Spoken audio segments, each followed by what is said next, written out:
The night Emma died, Caleb sat by his daughter's bedside, holding her tiny hand as tears soaked her pillow. 6-year-old Lily didn't understand what death truly meant, but she understood absence. She understood silence. She understood that the soft, warm voice that used to hum lullabies in the kitchen wasn't coming back. He cried for hours. Not loud sobs, but quiet, broken whimpers that made Caleb feel like someone had taken a knife to his chest and twisted it slowly. She kept asking, "Daddy, why did the angels take Mommy? Why didn't they take me too?" Caleb didn't have answers. He just held her, whispered, "I'm here," and prayed to a God he hadn't spoken to in years. 2 months later, the snow in their small West Virginia town came early. It painted everything white, but nothing about their life felt clean. The heater in their rented apartment barely worked. The windows were sealed with plastic Caleb taped up himself, and at night he used the oven to heat the place. Their meals were small. A few eggs, rice, sometimes canned soup if he had a good week at work. Caleb was a janitor at the local hardware store. It didn't pay much, but it paid something. Every night he walked home through icy streets, always taking the long route. Not because it was shorter, but because it passed by the hill where Emma was buried. He'd stop there even in the freezing wind and whisper whatever was on his heart. He'd talk to her about Lily, about how she was still carrying that old pink scarf of hers everywhere, about how she hadn't smiled since the funeral. He'd talk about bills, about the notice from the landlord, about how scared he was that he was failing. It was on one of those long walks that he saw the man. An old figure, slumped in the snow near the back of an abandoned diner. Most people walked by, heads down. Caleb stopped. The man was barely moving, his breath shallow, his coat torn. Caleb asked if he was okay. No answer. He crouched beside him, touched his shoulder, and felt how cold he was. He didn't think, he just acted. Caleb lifted him, carried him on his back through the snow, and brought him home. Lily stared wide-eyed as her father laid a strange old man on the couch and wrapped him in every spare blanket they had. "He's cold," Caleb said gently. "We have to help him." The man didn't speak much. Just groaned, barely opened his eyes. Caleb gave him soup even though it was their last can. That night Caleb and Lily shared the floor while the old man took the couch. Lily whispered, "Mommy would have helped him too." It was the first full sentence she'd spoken in days. The next few days were harder. The landlord came and shouted through the door about rent. Caleb lied and said he'd have it soon. At work his boss warned him, no more missed shifts. But Caleb had already skipped one to stay home with Lily when her cough worsened.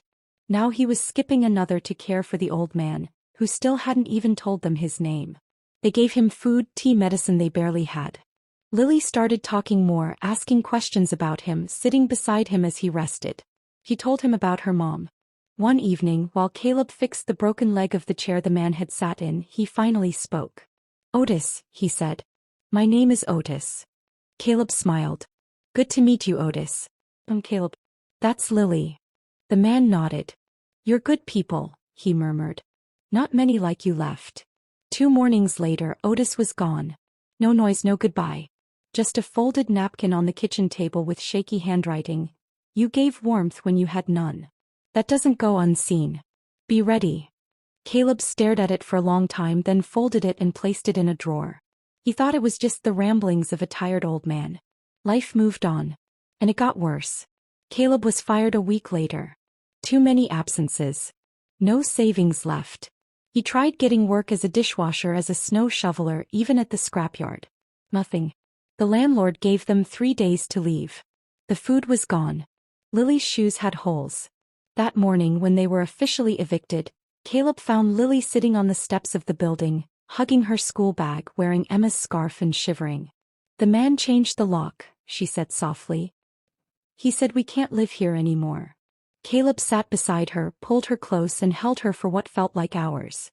He wanted to scream. He wanted to cry. But he didn't. Not in front of her. Then came the sound of tires on snow. A sleek black car pulled up across the street. Clean. Polished.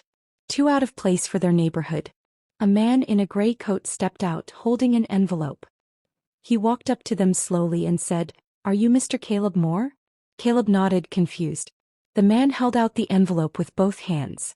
"I've been asked to give this to you." Caleb took it, hesitated, then opened it. Inside was a typed letter. He read the first line. Then the second. His hands began to shake. His lips parted but no words came out. He looked up at the man, stunned. Who sent this? The man smiled. Mr. Otis Wilkins. He said you'd remember him. Caleb looked at Lily, then at the car, then back at the letter. And in that moment the snow didn't feel so cold anymore. Caleb didn't know whether to cry or collapse. The envelope trembled in his hands, the cold wind forgotten as his eyes scanned the letter again and again, struggling to believe the words. It wasn't just kindness. It wasn't just thank you. It was an invitation. A new beginning. Otis Wilkins, the frail old man he had carried from the snow, wasn't homeless at all. He was the founder of a rural health trust, a retired philanthropist who had spent the last year traveling quietly across towns, searching for something. Or someone. The letter explained it all. Otis had been looking for a soul who still believed in doing good when no one was watching. Someone who gave not from abundance but from emptiness. And he had found that in Caleb. The man in the coat, who introduced himself as Mr. Glenn, motioned toward the car. There's a place ready for you. It's not far. Warm, safe, private. Mr. Wilkins wanted you and your daughter to have it. Caleb stared at Lily, whose cheeks were red from the cold but whose eyes were wide with something he hadn't seen in a long time. Hope. Still holding her hand, he helped her into the back seat of the car. The seats were soft, the heater hummed gently, and for the first time in months, Caleb exhaled fully. As the car pulled away from the neighborhood, he didn't look back. The ride took nearly 2 hours through snowy hills and forest-lined roads. They arrived at a quiet countryside property. A modest but beautiful house with a small porch, lit warmly from within. Inside was a woman named Karen, who greeted them with a gentle smile and showed them around. There was a stocked kitchen, a fireplace, 2 bedrooms, even books and toys in Lily's room. Karen handed Caleb another letter, this one handwritten. I told you to be ready, it began. You didn't save me because you wanted something. That's why you deserve everything. There's a world I need help building, and I want you to help build it. It was signed simply, Otis. Caleb sat on the edge of the bed that night, watching Lily fall asleep under soft blankets in her new room. The pink scarf was still in her hands, but for once she wasn't crying into it. She was sleeping peacefully, her lips curled into a small, quiet smile. Caleb wept, not the broken tears of grief, but something gentler, fuller, almost cleansing. In the days that followed, he learned more. Otis had set up a foundation in honor of his late wife, a woman who had once been a nurse in struggling communities. The foundation helped families who had lost everything, especially those raising children alone. Caleb was offered a full-time position helping manage outreach programs, organizing supplies, and connecting people in need with aid. He didn't have to fake qualifications. Otis had left a note in the foundation's files, vouching for Caleb's character in the strongest terms. This man carried me on his back, gave me the last of his food, and shared a home he could barely keep. Trust him with everything. Caleb threw himself into the work. Every day he visited small towns, trailer parks, and flood-damaged neighborhoods, meeting people who reminded him of who he had been just weeks before. He listened. He helped. He told his story not for sympathy, but to remind people that things could change, that hope wasn't some cruel myth. Meanwhile, Lily blossomed. With warmth, food, and a safe space, she began to speak more, draw again, even laugh. Her teacher said she was healing. One night, as they sat on the porch watching snow fall gently over the trees, Lily leaned against Caleb's arm and said, I think Mommy sent Mr. Otis. Caleb didn't say anything. He just nodded, eyes glistening. Because maybe she had. Or maybe it was something else.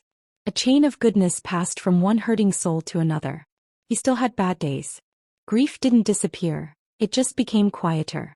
But now he had purpose. And every time he helped a mother with no place to stay or a father who'd lost his job, he saw a little bit of himself in their tired eyes. He didn't forget the snow. He didn't forget the night Lily asked why the angels didn't take her instead.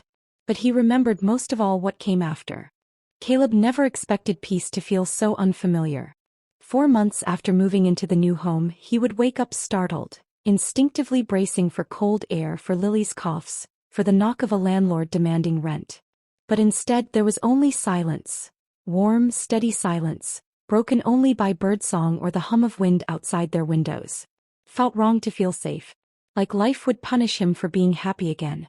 And yet each morning Lily's footsteps down the hallway, the smell of coffee, and the sound of her gentle laughter reminded him that this happiness, however fragile, was real. He poured himself into the foundation's work not because it paid well, it didn't, but because it filled the part of his heart that loss had hollowed out. He started small, organizing donated coats for families in nearby towns. Then he began traveling to places Otis had once helped. A burned-down neighborhood, a trailer park flooded by a broken dam, a community where power outages had taken lives. Caleb wasn't just delivering aid. He was listening to stories.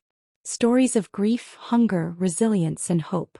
People trusted him not because he came from wealth or power, but because he knew what it felt like to run out of both. He didn't wear fancy suits. He didn't carry business cards. He just showed up, with boxes, warm words, and sleeves rolled up. Lily often came along on weekends. She'd hand out gloves to children her age, sit beside lonely elders while Caleb talked to their caretakers, or simply smile in that quiet, sincere way that Emma used to. At night when they returned home, Caleb would wrap her in a blanket by the fire and tell her stories. Stories of brave people who made it through the worst. Like us, she'd ask. Caleb would nod. Exactly like us. One afternoon Caleb received a letter, handwritten with a return address he didn't recognize. It was from Otis. The envelope was simple, the ink slightly smudged, but the words struck like lightning. You've done everything I hoped you would. Now I want you to lead. Not just this small area but the entire trust. Caleb stared at the page for a long time. The position Otis mentioned wasn't just a promotion. It was a transformation. Executive director of the foundation. It meant making big decisions. It meant staff travel donors. It meant going from surviving to shaping the very system that once failed him. He felt the old fear creep in. He wasn't qualified. He'd never led anything bigger than a broom. The only suits he owned were the ones from Emma's funeral. He stood by Lily's doorway that night, watching her sleep, her small chest rising and falling steadily. He remembered the nights she coughed into a pillow so he wouldn't hear. The nights he begged God to just help her breathe. He took the job. And it wasn't easy. The first meeting he led, he stumbled through his opening lines. His voice cracked. He didn't know the financial terms the others used, didn't have charts or flashy presentations. But what he did have was a story, raw, honest, human. And it silenced the room in a way no spreadsheet ever could. Caleb learned quickly. He studied at night, watched videos on budgeting, nonprofit law, community development. The foundation grew. Donations increased. More families received help. Word of Caleb's work began to spread beyond state lines. He was invited to speak at conferences. Reporters asked for interviews. Every time someone said, "You saved my family," he replied, "Someone saved mine first." One day, while cleaning the small bookshelf in his office, Caleb found the original napkin Otis had left behind. "You gave warmth when you had none. That doesn't go unseen. Be ready." He framed it and placed it on his desk. Years passed quietly. Lily grew. Her drawings became more colorful. Her laugh louder. She joined a music club at school, learned to play piano and started writing songs. On her 10th birthday she asked Caleb if she could visit her mother's grave. They brought sunflowers, Emma's favorite. Standing by the headstone, Lily placed the flowers down gently and whispered, "I miss you, Mommy. But Daddy says you're in everything good that happens. So I think you're here too."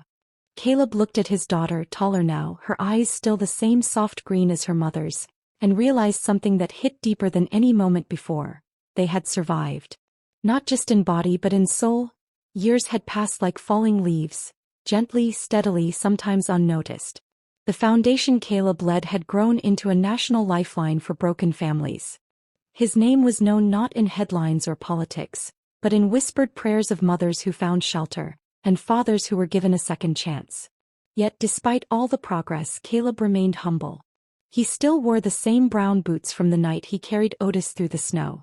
He kept the same tattered scarf of Lily's mother folded in his jacket pocket. And every evening when the house was quiet he would sit by the fire and talk to Emma in his mind. Not because he couldn't move on, but because she had become a part of every good thing he did. Lily was now 15. Strong, bright, thoughtful. Her teachers called her a born leader.